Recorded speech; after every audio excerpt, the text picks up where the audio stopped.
Hey folks, Dr. Lava here. Well, all last month we talked about cut content from the Metroid Prime trilogy, including an entire game. But now, let's talk about The Legend of Zelda. And what better place to start than a game that you could argue was only half finished? Ocarina of Time for the Nintendo 64.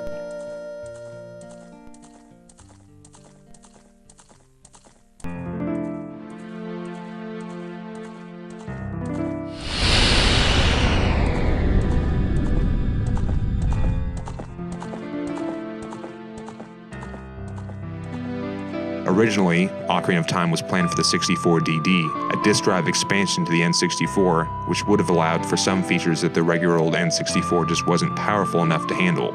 For instance, Shigeru Miyamoto's original intent was to make Hyrule a persistent world, meaning that any changes the player made to Hyrule would be saved in the game for the rest of the adventure. Every sign slashed, every rock thrown, every footstep left in the desert sands. None of them would simply reset or disappear when you left the area and came back. Once you made a change to the environment, it stayed that way. But unfortunately, the 64 disk drive sold like shit in Japan, so Ocarina of Time had to be scaled back in order to fit onto an N64 cartridge. This concept still hasn't been used in a Zelda game to this day, but it was later incorporated into Nintendo's Animal Crossing games, when GameCube memory cards finally gave the company the storage space required to make a truly persistent world.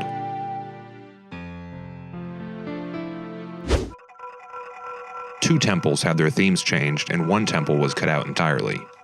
If you recall, beating one of the game's temples as an adult awarded you with a medallion, and there were 6 of them.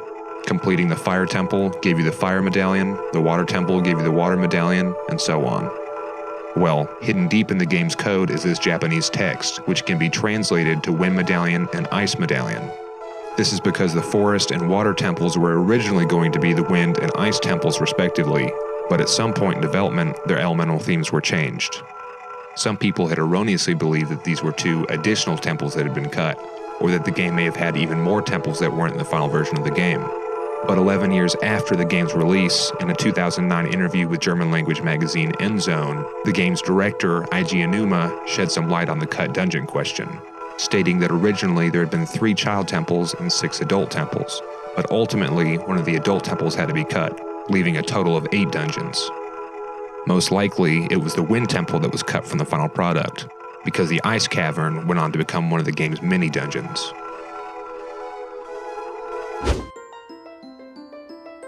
Speaking of medallions, when Link beats a temple, it's that temple's sage that presents Link with his medallion. And when he does, it says that he adds his power to yours. That's because in an early beta of the game, each medallion gave you a special new power. The Light Medallion gave you the ability to cast a spell that would use up some magic but restore 3 hearts. The Shadow Medallion increased Link's attack power, but also caused him to lose health himself when he dealt damage. The Spirit Medallion made Link invisible to enemies. And the Forest, Fire, and Water Medallion abilities did make it into the game, but not in the form of medallion powers, but as the 3 magic spells: Farore's Wind, Din's Fire, and Nehru's Love. In fact, there's one piece of evidence they forgot to remove from the final version of the game, when they made the switch from medallion powers over to magic spells. The entrance to the Shadow Temple requires you to light all the torches with Din's Fire to open the door, but it's not the Din's Fire symbol on the pedestal outside, it's the Fire Medallion symbol. That's because originally the Fire Medallion was supposed to do what Din's Fire does in the final version. Do a barrel roll! I'm gonna bust you up real good! While hardly a secret these days, one of the most fun bits of programming hiding inside Ocarina's cartridge is for Star Fox 64 R-Wings, and if you've got a Game Shark, you can shoot them down yourself.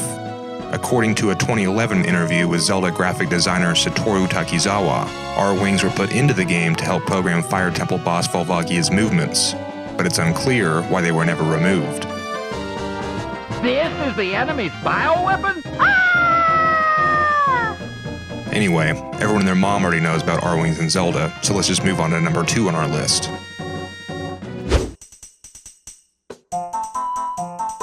Also hiding inside the game's code are black, white, and yellow tunics, which can actually be extracted and used, but again, only with a Game Shark. It's impossible to say where these 3 tunics were going to be located or what their effect would have been, but back in the 90s, the playground and the internet were both rampant with rumors.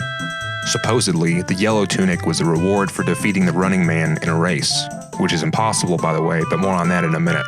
And wearing it increased your running speed and allowed you to cross the sinking sands in the desert.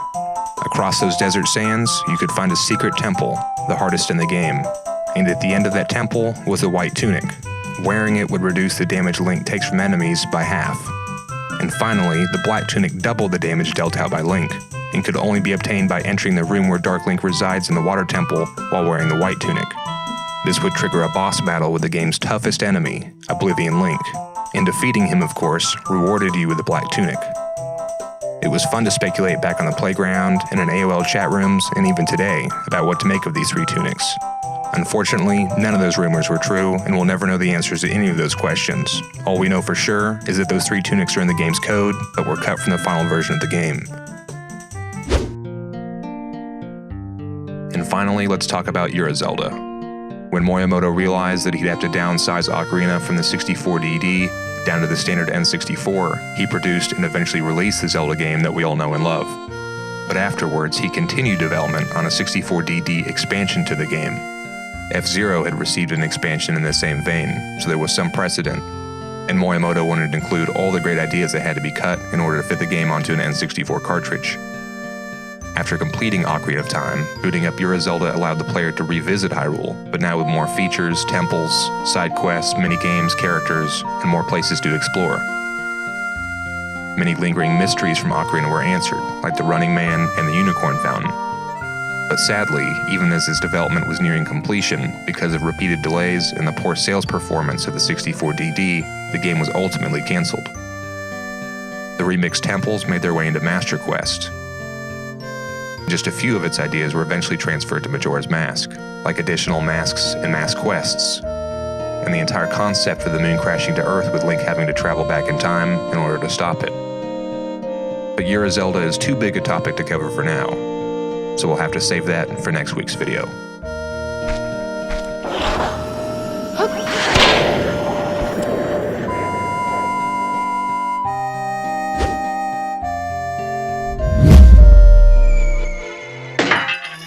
If you want to see that video on Ura Zelda, subscribe to this channel so you don't miss it, and check out our past videos for more Nintendo Cut content. Let me know in the comments which rumors you heard in the 90s about colored tunics and hidden temples, or what games you'd like to see featured next. I want to thank Unseen64.net, whose article on the history of Ocarina was my main source for this video, so I'll link to them and all my sources in this video's description. Okay, thanks for watching. See you next time.